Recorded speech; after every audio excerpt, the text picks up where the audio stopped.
요한복음 4장을 보시겠습니다.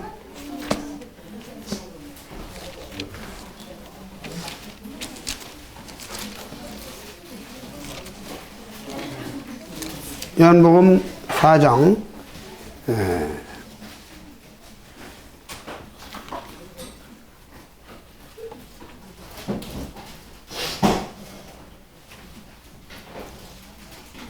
7절 보시겠습니다.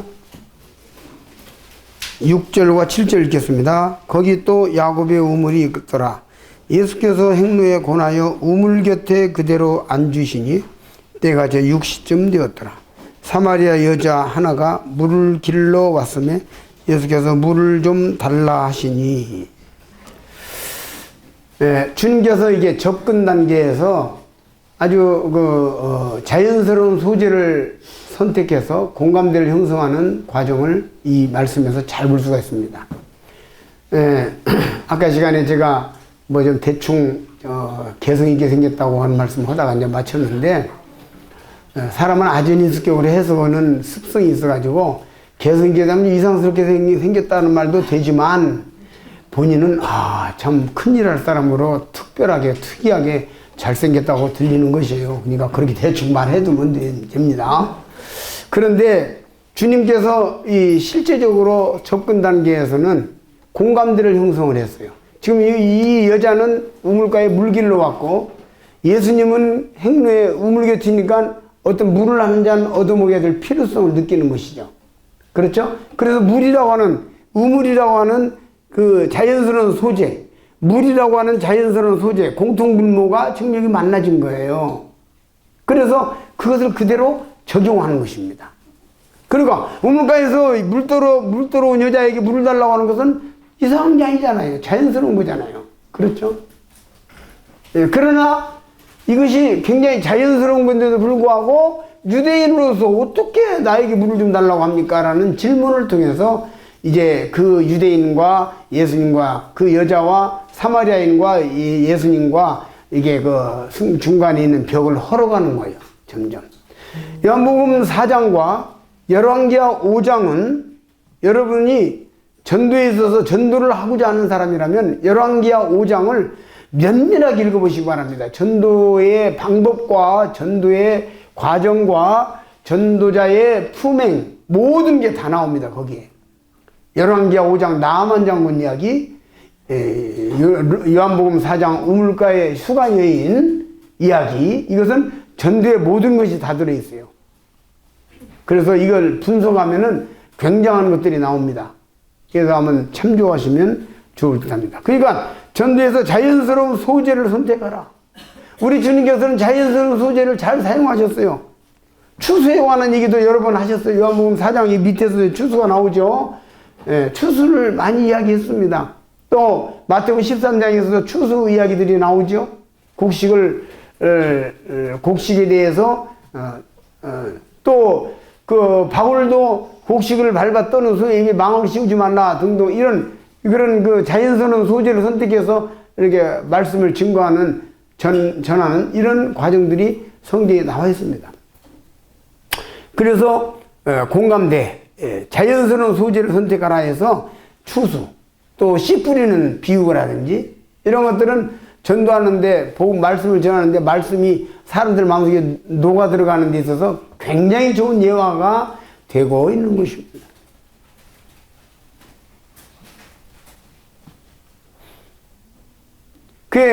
예를 들어서 그 당시는 이스라엘이 이제 정착해서, 원래 유대인들은 목축인데 또 정착해서 농사를 짓는 그런 과정이 있기 때문에 목축과 농사, 그들이 주업이란 말이에요. 그래서 실제적으로 주님은 양에 대한 이야기라든지 목축에 관한 얘기라든지 또 농사 짓는 이야기라든지 이런 것들을 자주 사용하셨던 것이고, 또 그것이 어느 나라나 그렇지만 특히 이스라엘 나라에도 탕자 이야기가 많은 사람들에게 다 회자되고 있는 그런 사회적으로 알려진 어떤 탕자 이야기를 이게 차용에다가 주님께서 탕자의 하나님 앞에 돌아오는 죄인의 모습을 적나라하게 잘 풀어준 것이에요. 그러니까 주님은 전도할 때 어렵게 하지 않았어요. 아주 쉽고 단순하게 이야기를 했습니다. 우리가 실제적으로 사람들 이야기, 진리는 단순하다. 제가 전도하면서요, 의외로 보통 이야기를 통해서 사람들이 충격과 도전을 통해서 구원받는 경우를 봐요. 진리는 단순한 거다.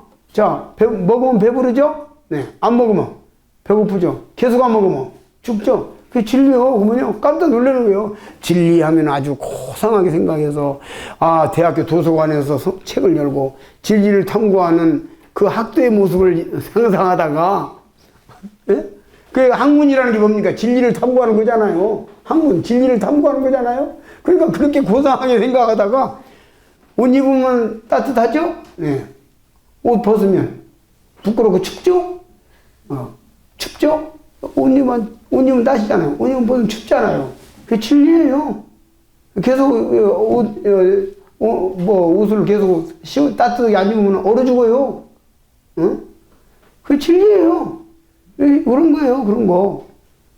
그러면은, 우리는 사실 고상한 일이잖아요. 죽음의 문제를 해결하는 엄청나게 최고 고상한 문제고, 우리 복음은 가장 수준 높은 진리고, 가장 보편적인 진리예요. 죽음은 누구에게나 다 당하는 거기 때문에. 그죠? 가장 확실한 진리잖아요. 그럼에도 불구하고 진리를 갖다가 보편적으로 내려서 사람들로 하여금 쉽게 접근하도록 하는 것을 필요로 합니다. 왜? 어린아이 같이 되지 않으면 구원받을 수 없기 때문에. 그래서 그런 얘기들을 제가 하면서 전도하는 것이죠. 진리는 단순한 거다. 쉬운 거다. 배고프면 밥을 먹여야 되고 아프면 약을 먹여야 되고 그거 진리예요. 이런 얘기하면 웃어 앞에서. 진리가 그렇게 복잡한 거 아니에요. 우리 일상에 살아가면, 그러나 진리는 이제 그 영원한 진리가 있고 보편적인 진리가 있고 단순한 진리가 있습니다. 우리가 세상에서 내 육신이 있는 동안 우리에게 있는 진리가 있고, 이 세상 범주 내에서만 예를 들어서 해와 달과 별과 모든 것이 궤도가 마주 돌아간다. 이것은 세상이 이 지구가 있는 동안, 우주가 있는 동안의 보편적인 진리다. 그러나 이 우주가 망가지고 없어지고 사라지고 난 뒤에도 남을 진리가 있겠는가? 이것이 바로 우리 저 죽음 너머에 있는 영생의 진리다. 이렇게 풀어가는 것이죠. 그래서 같은 진리인데 이것이 한시적이냐 영원한 거냐 이런 가치 기준에 대해서 설명하면서 풀어가는 거예요. 그러니까 듣는 사람이 편안하게 듣고 듣는 사람이 납득이 될 수 있는, 남대문이 거기 있는 동안에는 남대문이 서울역 앞에 남대문이 있다는 게 그게 진리다. 어려운 게 아니다, 진리는. 이렇게 설명을 해서 사람들이 노인이나 젊은이나 어린아이나 다 같이. 우리가 이제 여러분이 메신저로서 전도자를 희망한다면은 항상 기도해야 돼요. 어떤 기도를 해야 되냐?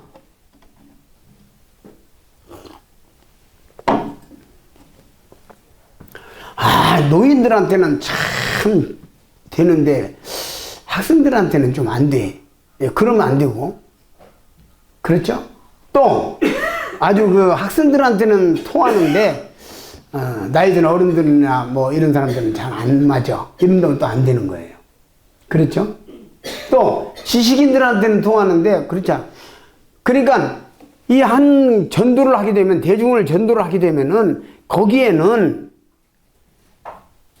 7살, 8살 먹은 아이들부터 시작해서 90살 든 노인까지, 대학교 교수부터 시작해서 아주 글자를 모르는 할머니, 할아버지까지 다양한 사람들, 직업도 다양하고 그 깨달음도 다양한 사람들을 다 아우를 수 있는 가운데를 통과하는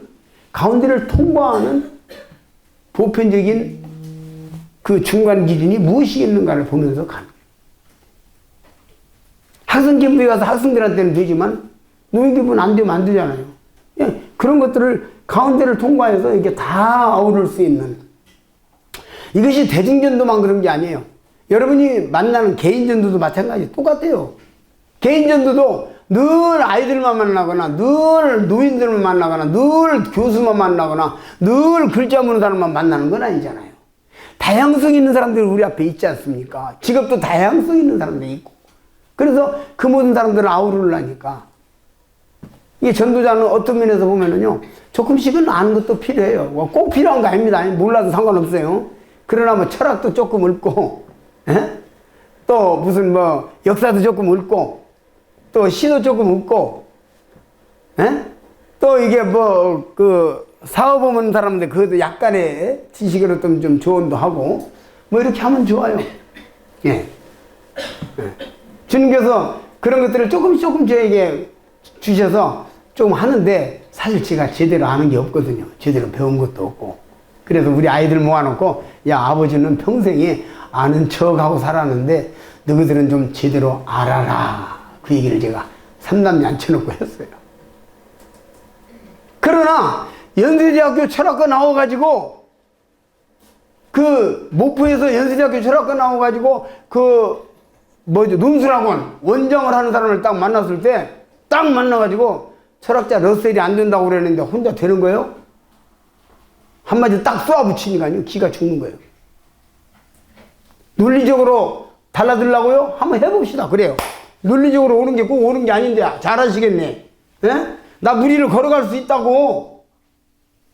한 발 짚고 빠지기 전에 계속 짚으면 되는데 이론상으로 논리상으로 되는데 실제 안 되는 거야. 되는 거요? 논리 하지 마세요. 논리적으로 오는 게 꼭 오는 게 아닙니다. 눈을 부릅뜨고 딱 보니까 이분이 그때 긴장하는 거예요. 그래서 한번 더 이야기해 볼까요? 영철이가 금덩어리가 집에 있는데 집에다 놓고 다니니까 불안해. 그래서 자기가 아는 자리에 살에다 묻어놨어. 그리고 딱 안심이다 하고 내려오는데 누가 도둑질이가 뭐 어쩔까 싶어서 여기는 금덩어리가 묻혀있지 않습니다. 영철 써놓고 내가 팻말을 써놨어. 철수가 산에 올라가 보니까 여기는 금덩어리가 묻혀 파보니까 금덩어리 나오니까 가고 가는데 내가 파갔다고 생각하면 어쩌지? 지우고 나는 금덩어리를 절대로 파간 적이 없음. 철수. 그 영철이가 올라가 보니까 금덩어리 사라졌고 철수해버렸고 그 다음에 그러니까 보고 내려와서 동네 사람들 다 모이세요. 범인 잡으려고. 단 영철이는 안 나와, 철수는 안 나와도 된다. 논리상으로 아무 문제가 없어. 맞죠? 여기 안 묻혀있다니까 안 묻힌 거고 안 가져왔다니까 안 가져간 거고 안 가져왔다니까 안 나와도 되고. 근데 좀 썰렁하죠? 뭔가 좀 이상하죠? 내가 그 얘기를 딱 하면서 여보시오, 철학에는 캐시마크잖아요. 알면서 왜 이러십니까? 러셀이 안 된다고 그랬는데 혼자 되는 거예요. 근데 철학이 아버지라고 하면 러셀이 안 된다고 하면 되는 거냐고 한 번 더 쏘아붙이니까요. 그 다음날 만나가지고 또 상담하려고 합니다. 제가 먼저 말하겠습니다. 하시고더니 내가 죽을 때까지 목포구에 나가겠습니다. 그만하시오. 그리고 다음 주부터 나왔잖아요. 그렇다고 내가 철학을 전공했냐? 그거 아니야. 뭐 조금 아는 걸로 그렇게 하는 거예요, 그냥. 아는 척, 전도는 좀 아는 척 할 수 있을 정도는 조금 필요할 것 같아, 약간씩. 경우에 따라서. 또, 그것 따위서도, 오늘부터 내가 철학 공부, 그 다음 역사 공부하러 가야겠다. 그럴 필요는 전혀 없습니다.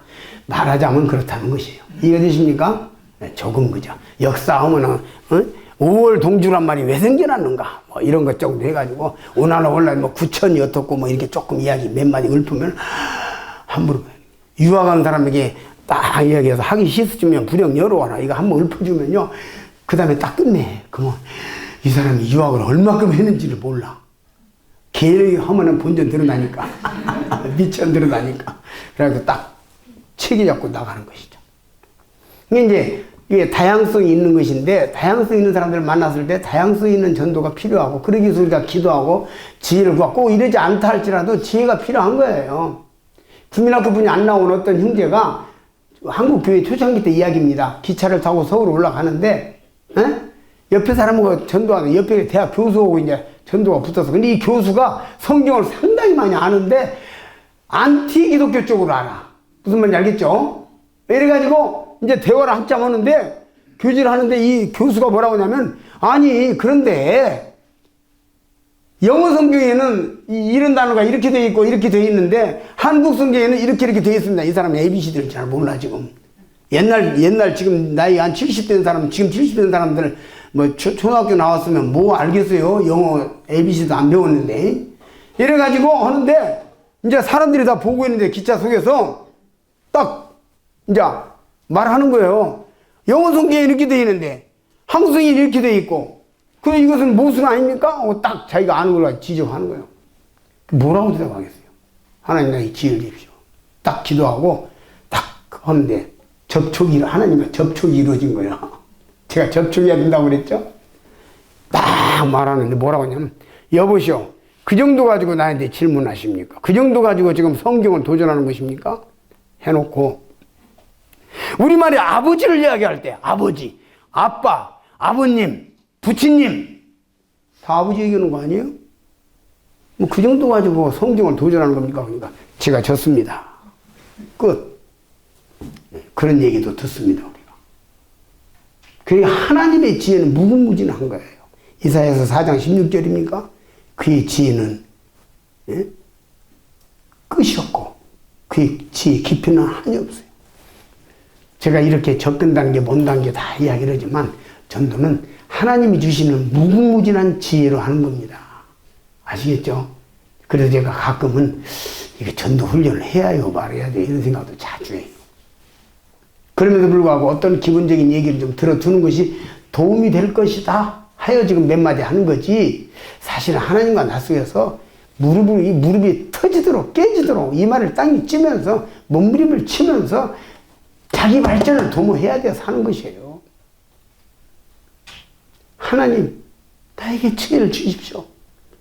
몸부림 쳤어요. 지혜를 달라고. 내가 이 많은 사람들 어떻게 상대할 거냐고. 접근 단계를 계속, 그래서 이제 자연스러운 소재를 선택하라 하고 말씀을 드렸고, 그 소재 속에서 그냥 공감대를 형성하라. 공감대는 형성하는 것은 아까 제가 조금 이야기를 했지만 조금 더 말한다면, 상대방이 말도 안 되는 얘기를 한다 할지라도 말도 안 되는 얘기를 한다고 말하면 안 되는 것이 전도자예요. 그러니까 엉터리 같은 얘기를 할 때 저는 어떻게 비껴나가냐면, 틀렸다고 하면 이 사람은 끝나거든. 그러니까 뭐라고 합니까? 예, 아유, 그런 측면도 있었네요. 제가 그 측면은 잘 못 봤습니다. 좀 생각이 올 점이 있네요. 그랬으면 나는 말도 안 되는 소리를 하고 있네. 그걸 그렇게 표현한 거야. 나는 그런 측면 생각해 볼 필요도 없고, 그 말도 안 되는 소리요. 그러나 그 사람 어떻게 했냐면, 저분이 못 보는 걸 내가 봤다. 나도 참 생각이었어. 그 다음 단계, 좀 이야기하다 보면, 내가 택도 아닌 말도 아닌 소리를 했구나. 이거 깨달으면 그 사람은 희망이 있는 거예요. 나는 그 말 하지 않았어. 이 전자는 이렇게 잘 지혜롭게 말할 지혜가 필요한 거예요. 그러니까 이제 우리가 이게 있습니다.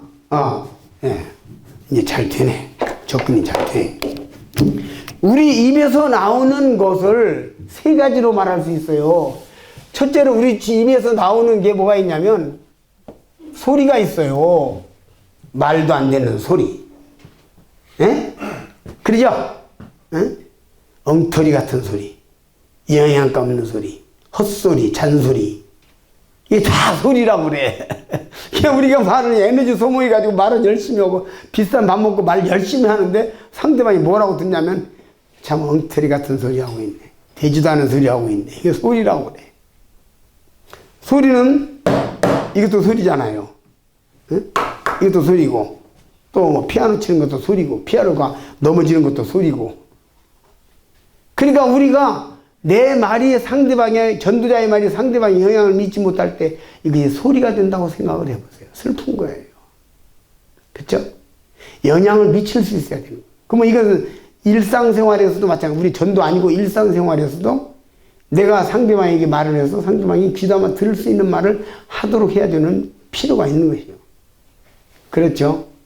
제가 옛날 군대에 있을 때 보면은 상사들, 선임 상사들만 다 똑같은 말을 합니다. 그냥 일상에 난 끄보고 졸고 있는데 막 보초 잘 살아 뭐 해라 막 그냥 안 해도 알거든. 그 소리야 다. 아유 또 잔소리 시작이 됐다. 그래서 우리 입에서 나오는 게 소리가 있어요. 그 다음 두 번째 이제 입에서 나오는 게 뭐가냐면 말이 있어요. 말. 참 말 잘한다.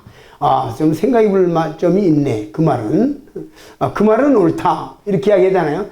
그 말은 좀 괜찮네. 뭐 이렇게. 말이 있어, 말.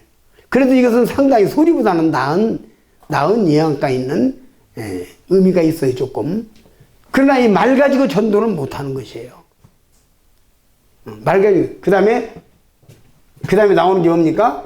말에다가 하나 더 붙여서 씀이를 붙여요. 말씀. 이게 쓸모 있는 말이에요. 쓸모 있는 말이라고요. 쓸 수 있는 말이라고. 뭔지 아시겠죠? 쓸 수 있는 말이에요. 그 말씀. 그래서 하나님의 말 아니고 말씀이라고. 자, 교장 선생님께서 말씀하시겠습니다. 들어보세요. 이렇게 말하지. 교장 선생님 한마디 하겠습니다. 말하겠습니다. 이렇게 안 하잖아요.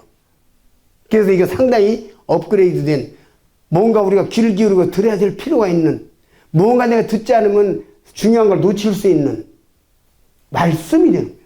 그 전도자는 내가 전하는 말이 말씀이 되게 하기 위하여 무단한 노력을 기울이고 있는 거예요.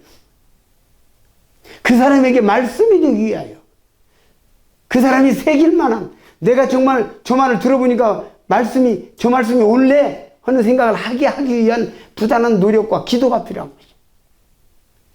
그것은 내가 대단한 쓸모있는 훌륭한 말을 해서 뿐만 아니라 내가 보통 말을 했어도 그것이 성령께서 역사하사 가슴을 찌를 때에 그가 내가 어찌할꼬 하는 심정으로 바뀐다면 나는 말씀을 한 거예요.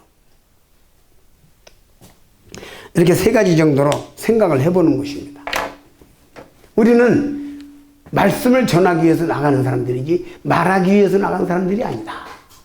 한 걸 생각할 때 우리의 전도자들이 나갈 때부터 자세가 또 전도할 때 자세가 중요하다. 효도 캠프를 가보면요. 어떤 노인들이 이야기해요. 나는 하나님도 모르고 예수도 모르는데 우리 며느리를 보니까 내가 예수 말씀을 좀 듣고 싶은 마음이 생겨서 왔습니다. 그 며느리의 그 언행심사가 말씀이 된 거예요. 그런데 그냥 갖다 끄지도 앉혀놓긴 했는데 속에 감정이 있어가지고 지그들이 행사나 잘하지. 내가 일주일에 한 번씩만 나한테 전화했어도 이렇게 속상하진 않을 거야. 요거 갖고 있는 거야. 그런 전도 잘 안 돼. 내 말이 말씀이 되려면 이분에게 말씀이 되려면 모셔오는 사람들이 잘해야 돼요. 무슨 말인지 알겠죠? 눈치 빠르니까 여러분들은. 예. 그러니까 이제 우리가 하나님 앞에서 기도해야 되는 거죠. 어떻게 하면 내가 전하는 말씀이 그에게 말씀이 될 수 있을까? 그것은 나의 문제뿐만 아니라 하나님의 성령님의 사역과도 관계가 있어요. 제가 어저께 말씀 전할 때인가 이야기하죠? 주님이 이미 다 낮춰놨다고 그냥 화장실 갔다가 못 걸어와가지고 아내가 가서 부추겨가지고 다 앉혀놓으니까 그야말로 쫓겨날 각오를 하고 갔는데 쫓겨날 각오를 하고 이제 쫓겨나든다 할지라도 한 번 정도는 해봐야지 어쩔 거예요. 그러고 갔는데 가니까 다 주님이 앉혀놓고 말씀하시옵소서. 이 고넬료 과정이 따로 없더라고. 말씀하시옵소서. 종이 듣겠나이다. 이 엄마 그냥 전하니까 바로 본받아 버렸어. 어떻게 낮아졌는지 그게 말씀이 되는 거죠.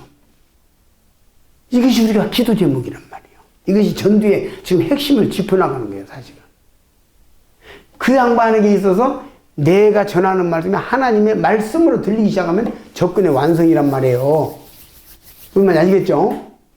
접근의 완성이란 말이에요. 제가 지금 말씀드리는 건 전도자가 어떤 것들을 사모하고 어떻게 기도하여야 하나 이런 것들을 지금 말씀드리는 게 알고 보면 자세에 관한 얘기도 되는 것이에요. 접근 단계만이 아니라 자세에 관한 얘기도 전도자의 자세에 관한 얘기도 됩니다.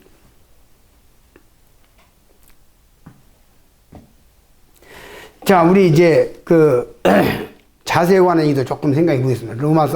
에베소서 6장. 에베소서 6장.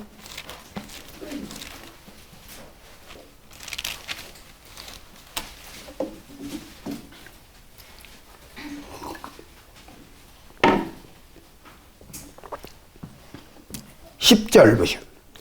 정말로 너희가 주 안에서와 그 힘의 능력으로 강건하여지고 마귀의 괴계를 능히 대적하기 위하여 하나님의 전신갑주를 입으라. 우리의 씨름은 혈과 육이 되는 것이 아니오 정사와 권세와 이 어두움의 세상 주관자들과 하늘에 있는 악의 영들에 대함이라. 우리의 싸움은 하늘에 있는 악령과의 싸움이다. 전도자의 자세는 악령과의 싸움이라는 것을 잊어서는 안 돼. 이 문제는 제가 사실은 지금 접근 단계 다 이야기하고, 그 다음에 전도자의 자세에 관한 얘기를 다 해야 되는데, 시간이 많지 않으니까 좀 넘어가려는 생각으로 좀 이제 자세 문제를 들고 나왔어요.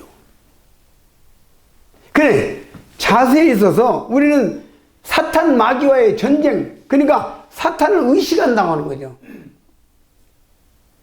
우리 신앙생활에 있어서 하나님을 내가 의식하는 것과 사탄을 의식하는 것은 굉장히 중요한 겁니다. 요나에 대해서 함부로 말하면 안 돼요. 요나는요, 대단한 사람이에요. 그가 하나님과 생각이 달랐고 노선이 달랐지만 그는 하나님을 인식하고 하나님을 이해하고 하나님이 계신 상대를 인정했다는 거예요. 그가 엄청난 거예요. 그걸 믿음이라고 그래. 그가 도망간 것은 하나님을 부인해서 도망간 게 아니고 생각이 달라서 도망갔단 말이에요. 이해가 되십니까?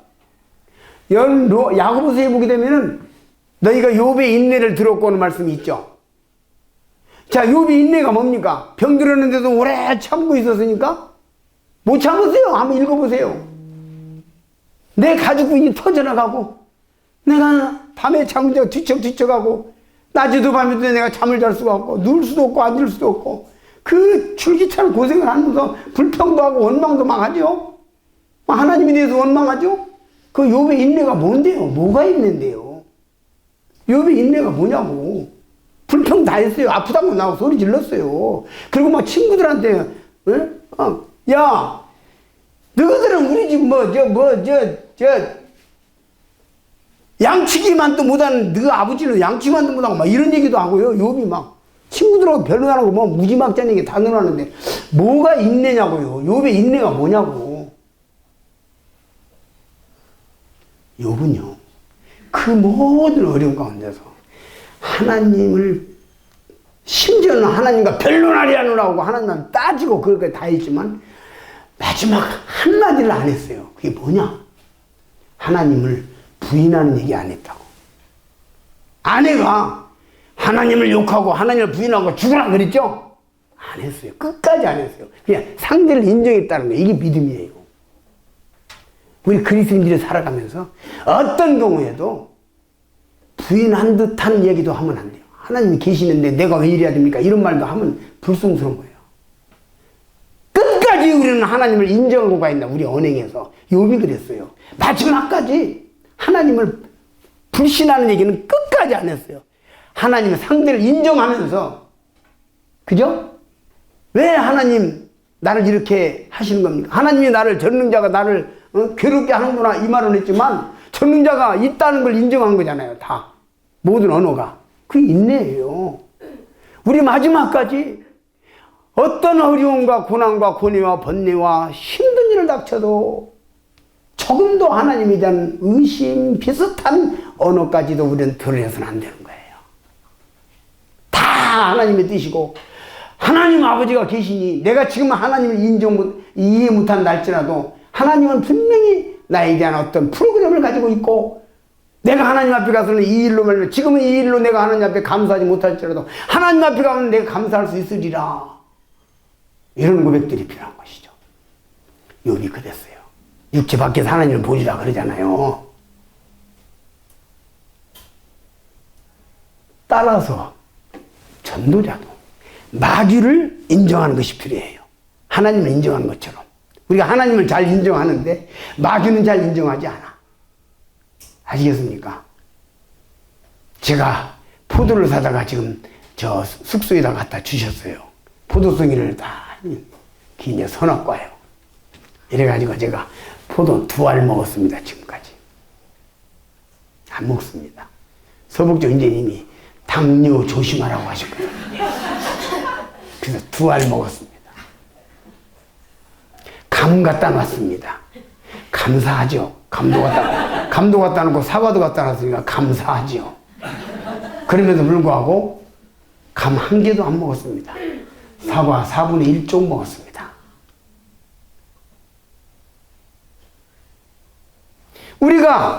제가 당을 조심하라고 선생님이 하셨으니까 그걸 의식하면서 사는 것처럼 우리는 마귀를 조심하라, 마귀를 대적하라, 마귀를 피하라.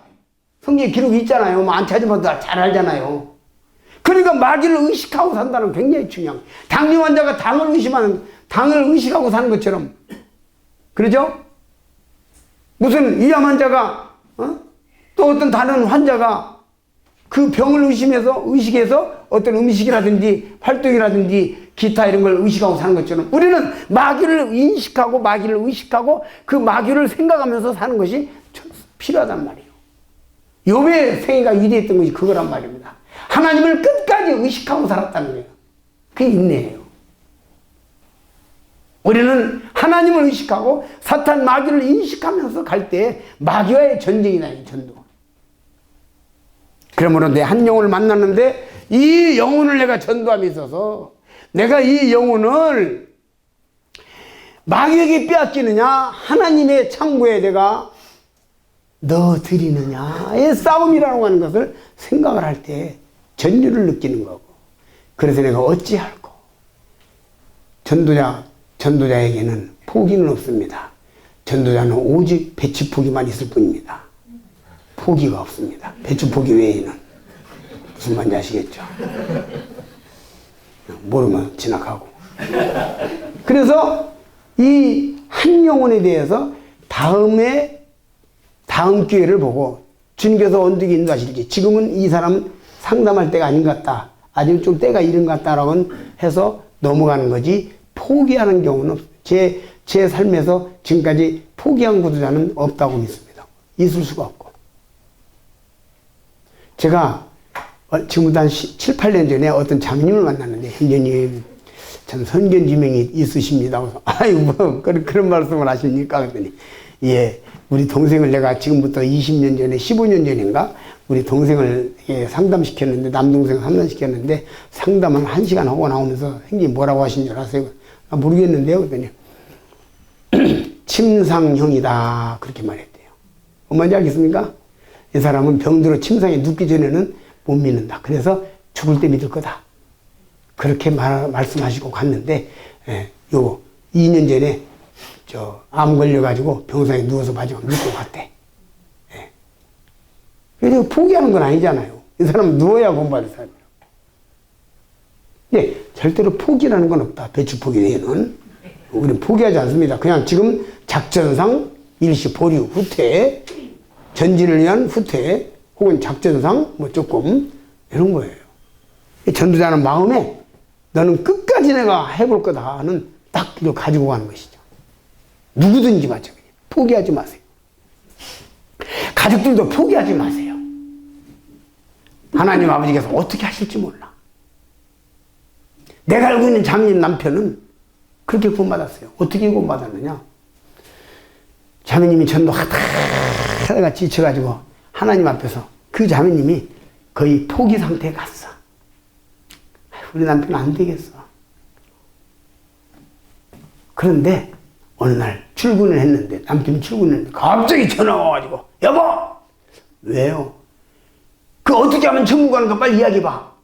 그럼 느닷없이 그러니까 남편 그런 얘기 할 사람이 아닌데 복음을 몇 마디 이렇게 쭉 전했더니 알았어 이제 끝나고 집에 가서 이야기할게요. 끊었어. 그러니까 하루 종일 what happened? 무슨 일이 있었는가? 하루 종일 무슨 일이 있었는가? 도대체 무슨 일이, 우리 남편에게 무슨 일이 있어요? 뭔 일이야? 아이, 머릿속이 지글지글 하는데, 해전육반에 돌아와서 남편 하는 이야기.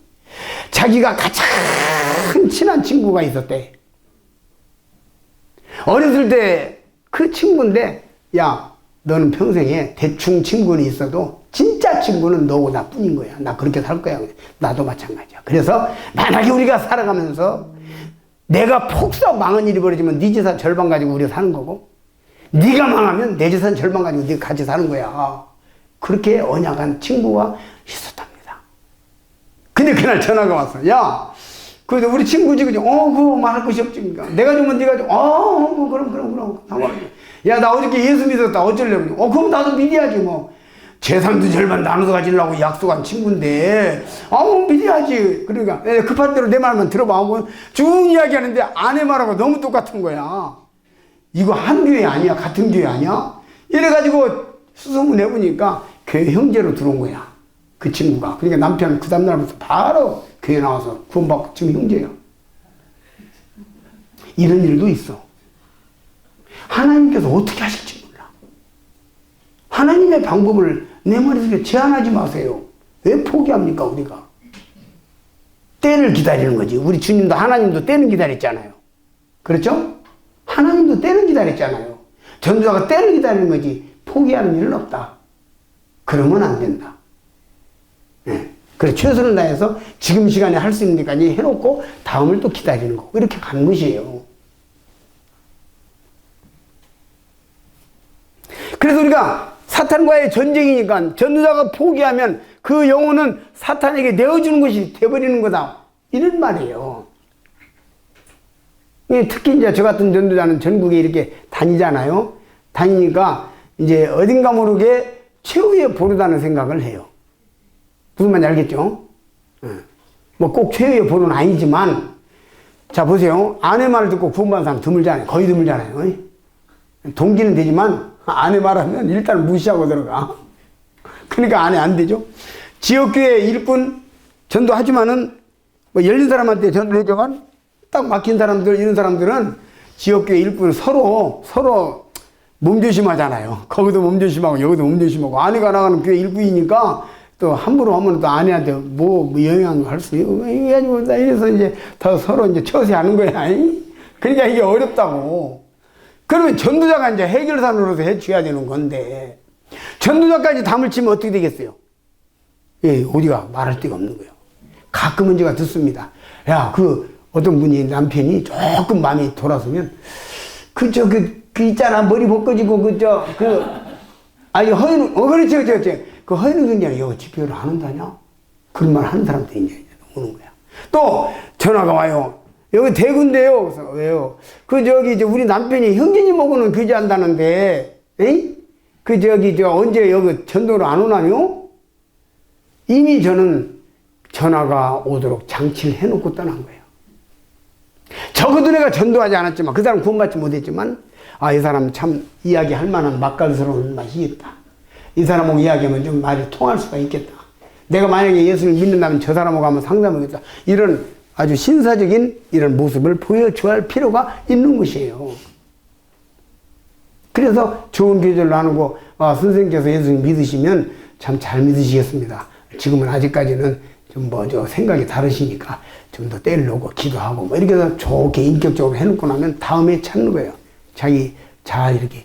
그러니까 언제든지 이렇게 후회를 약속하고 때를 약속하고 기다리는 실질적인 이런 것들이 우리에게 필요한 것이다.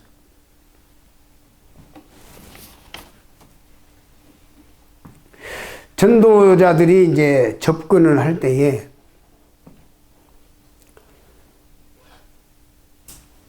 잘못해가지고 아까 장기적 접근, 단기적 접근 이야기하는데 그냥 구두자 만나면은 그냥 구두자 만나자마자 그냥 치고 들어가가지고 망쳐버린 경우들이 많아요. 자, 이게 접근 단계에서 이제 상대를 이렇게 좀 잘 봐가면서 이렇게 접근해야 되는데, 다음 시간에 진단을 얘기할 건데, 요즘 뭐 진단을 해보고 좀 이런 뭐가 필요한데, 아니, 그냥 만나자마자 내가 옛날에 어떤 구두자를 한 사람 붙여놨더니 그 사람 잘 알아요. 지금도 알아요. 근데 그 사람은 우리 교회 하면은 사람 무시하는 교회 이렇게 딱 나와 있는 거예요. 왜냐? 상담을 하고 붙여놨더니 그냥 만나자마자 그냥 탁 첫마디 막. 이 원숭이는 사람의 조상이 아니고 그러니까 이 사람은 모태교인이거든. 그러니까 그건 내가 원숭이를 사람이라고 하는 그런 삼류다 이거지. 기분 나쁜 거예요. 이 교회 나를 무시하는 교회, 사람을 무시하는 교회 딱 바뀌어버린 거예요. 안 들으려고 하는 거예요. 이게 접근에 실패한 거예요. 상대방 이야기를 충분히 들어봐라. 진단 단계에서 이제 나옵니다만 접근 단계에서도 상대방 이야기를 되도록 말하게 하고, 예수님도 그랬어요. 예수님도 무엇하여 주기를 원하느냐 이런 말씀도 있고, 상대방 이야기가 우물가의 여인 얘기 보세요. 예수님께서 질문하면서 상당히 그 사람의 마음에 있는 것을 다 끌어내고 있잖아요. 그렇죠? 끌어내는 거예요. 그래서 상대방 이야기하게 만들고, 그래서 상대방 이야기를 파악해가면서 그렇게 할 필요가 있어요. 그냥 만나자마자 그냥 구원 문제 이런 거, 그냥 이야기해버리고 구원받아야 된다, 건너야 된다고 쳐버리면 안 돼요. 그래서 제가, 어떤 전도사님, 전도사님인 권사님, 집사님 만나면요, 야, 예, 권사님 참 신앙생활 잘하셨네요. 잘하셨어요. 칭찬하고 다 하고 마지막에 다 듣고 어이구 뭐 참 기분이 좋아가지고 싹 듣거든. 와, 참 진지하게 하셨네요. 예, 하나님을 참 사랑하시고 제가 참 감동이 됐습니다. 감과 동은 달라요. 네. 감은 되는데 동이 안 되는 사람들이 있거든. 네. 감도 되고 동도 됐다 이 말이에요. 굉장한 거에 난 점수 엄청나게 준 거예요. 본인이 알아듣는지 몰라도 감동이 됐으면 다 했는데, 근데 뭐 제가 볼 때에 그 권사님께서 1점 모자라 가지고 지옥 가게 생겼는데 그거 내 참 안타깝네요. 선생님 뭐 본인 천국 가신다고 구원 받았다고 하니까 하시겠지만 제가 볼 때 1점 모자라서 지옥 갈 것 같은데 참 아쉽네요. 그러면요, 기분이 나쁘면서도 좋으면서도 묘한 감정성이 납니다. 국가 고시 60점이면 합격하잖아요. 59점. 떨어졌어요? 붙었어요? 빵점. 59점짜리가 빵점짜리고, 야, 한 문제도 못 맞췄냐? 아이고. 빵점짜리 뭐라고 하냐? 니나 똑같이 떨어졌는데. 제가 그 얘기를 해주면서, 저 권사님 같은 걸 제가 많이 만나면 참 아쉽습니다. 권사님은 참 훌륭하신데, 1점이 모자라 지옥 갈 것 같습니다. 제가 그런 생각이 듭니다. 그러면 98%가 일단 끌려옵니다, 나한테. 예, 알고 싶거든. 무엇일까? 다 좋다는데. 무엇일까? 말하는 거예요. 딴 얘기 하는 거예요. 그러면 이 사람이요, 자르고 못 가요. 나는 딱 끈 땡겨놨어요. 그리고, 아니, 뭐, 화내잖아. 어떤 사람은 뭐, 구원 받으셨으면 가셔도 되고. 제가 볼 때 그렇다는 것이지, 사실은 다를 수도 있어요. 근데 제가 볼 때는 그렇다는 거죠. 근데 내가 볼 때 이야기하면, 제가 볼 때 다 볼 수 있는 거잖아요. 관점 이야기할 수 있잖아요. 관점이 다를 수 있잖아요. 그냥 구원 받으셨으면 된 거예요. 근데 제가 이렇게 전도하는 느낌으로 이렇게 쭉 볼 때는, 그냥 1점 모자란 한 가지가 부족한 것 같아요. 큰 공장에 보도 하나가 빠져갖고 기계가 전체가 안 돌아갈 수도 있는 거 아니에요. 뭐 이런 정도 얘기하면 기겁을 하는 거죠. 근데 그렇게 제가 말한 경우는 거의 한 90% 이상 거뒀어요, 보통. 그런 말도 그냥 하는 게 아니라 어느 찬스 봐서 이렇게 하거든요. 1점 모자라 지옥 간다고 해가지고 그 다음날 분이 나가지고 나를 또 찾는 사람도 있어요. 밤새도록 잠을 못 자고 뭐 밤새 사내가 온다 그런 시가 있는 것처럼 밤새 고독과 고뇌와 번뇌 가운데 있다가 찾아오는 거예요. 씩씩거리는 거예요. 야, 딸 보고, 응? 너희 목사님이 나보고 구원 뭐 1점 모자란다 했는데, 응? 뭐 자기만 믿는다냐? 나도 다 믿어. 막 그러면서 막 화를 내고 몸살을 하다가, 그 어머니 저 한번 만나보세요. 그러면은 못 이긴 척하고 이제 오는 거야. 그게 오게 만들어 놓은 것이에요. 함부로 가르쳐 주면 안 돼. 그러면 딱 만나가지고 그 다음에 2단계를 합니다. 왜 1점 모자라는가를 설명을 하는 거예요. 1점 모자라는 내용을 가르쳐 주는 게 아니고, 당신은 왜 1점이 모자라는가? 당신이 지옥 간다고 성경에 쓰여 있는데 어디에 쓰여 있는가? 이 문제를 쫙 풀어서 해주면 그런 사람들이 이제 끌려오는 거죠. 이 접근 단계가 잘 되면 거의 뭐 성공을 하는 겁니다. 접근 단계가 잘 되면 거의 성공을 하는 거예요. 예. 접근 단계에서 상대방의 의견을 무조건 무시하지 마라. 상대방의 이야기 대충 다 인정해주고 좋게 들어주고, 또 어떤 경우는 말하기 답변에 곤란한 것은 끄떡끄떡 하는 거 가는 거예요. 그럼 끄떡끄떡은 제가 지금부터 한 5, 6년 전에 전도 이론을 이야기하면서 고개를 끄떡거리는 사람들의 특징 한 5가지를 이야기했어요. 회의할 때 고개를 끄떡끄떡 하는 사람. 내가 발언할 때 고개를 끄떡거리면 저 사람이 내 말을 잘 듣는구나 라고 해석을 하는데 미안한 얘기. 어떤 사람은 말도 안 소리를 하고 있네. 맞아. 내 생각은 이런데 고개를 끄떡거리고 있는데 내가 그러고 있는 거야. 또 어떤 사람은 저 말은 맞고 저 말은 틀리다 이렇게 생각하는 사람. 아시겠어요? 어떤 사람은 뭐라고 하냐 이니까 세상에 왜 이렇게 말이 길어. 참. 에이, 그건 아니다. 나 같으면 저렇게 말하지 않아. 나 같으면 그렇게 말해. 그래가지고. 끄떡끄떡 듣는 건데, 다 듣는 게 아니고, 맨 마지막에 뭐가 나오냐. 참 옳은 말이다. 그것도 그 중에 하나 들어가는 거죠. 그러니까 전도할 때요, 저는요 계속 쭉 이야기 안 해요. 중간중간 체크를 해요. 질문을 한다고요. 예수님 많은 질문을 통해서 접근했어요. 질문을 접근했어요. 잘 읽어보세요. 누가복음 읽어보시면 질문 많이 나와요. 예수님 자기가 질문을 직접 하는 경우도 있고, 상대방이 오는 걸 질문을 받아치는 경우도 많아요. 권투할 때 힘의 파워가 어떤 거죠? 들어오는 걸 받아치는 게 제일 파워가 있다고 우리 권투 보는 사람들 알죠? 그냥 내가 들어가서 치는 것보다 상대방이 들어오고 있는데 치면은 힘이 배가가 되는 거예요. 그래서 상대방의 이야기를 듣고 거기에 맞는 걸 딱 찍으면 팍팍 떨어지는 거예요. 이게 다 바울이 가르쳐 준 거예요, 저한테.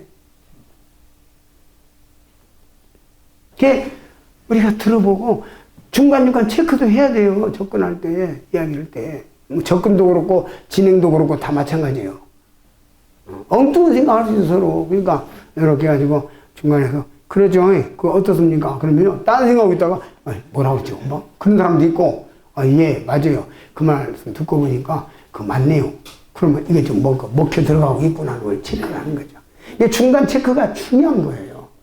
그냥 막 계속 해대고, 아니 세상에 저 문이 빼꼼히 열리는데 방에서 막 상담을 하더라고. 이렇게 보니까 그거 나오는데 내가 뭐 좀 알겠어요. 그러니까 아이 뭐 잘 모르겠어요. 아까 열심히 듣더만 그렇게 열심히 하는데 들어줘야죠. 아무것도 안 남았어요. 그런 사람들 내가 부지스러워 봐요. 상담이라는 게 뭡니까? 상담이라는 게 기본이, 상담이 이게 서로 상자잖아요.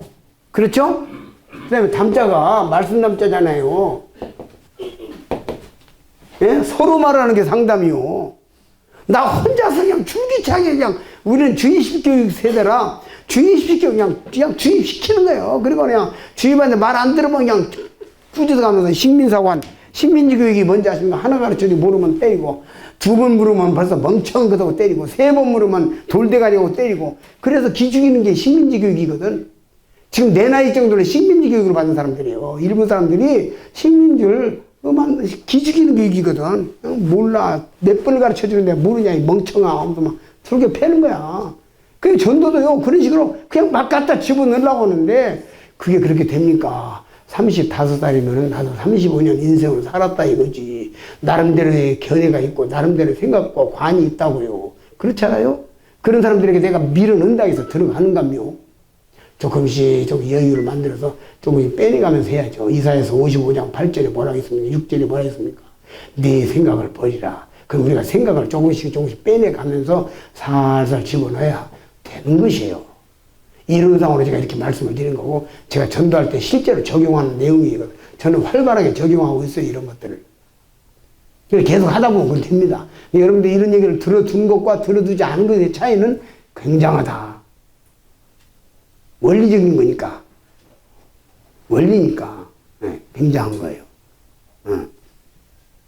그래서 상담이라는 게 서로 말하는 거니까, 말하고 이게 주고받고 하다 보면은 상대방의 생각이 나오잖아요. 이야기가 나오잖아요.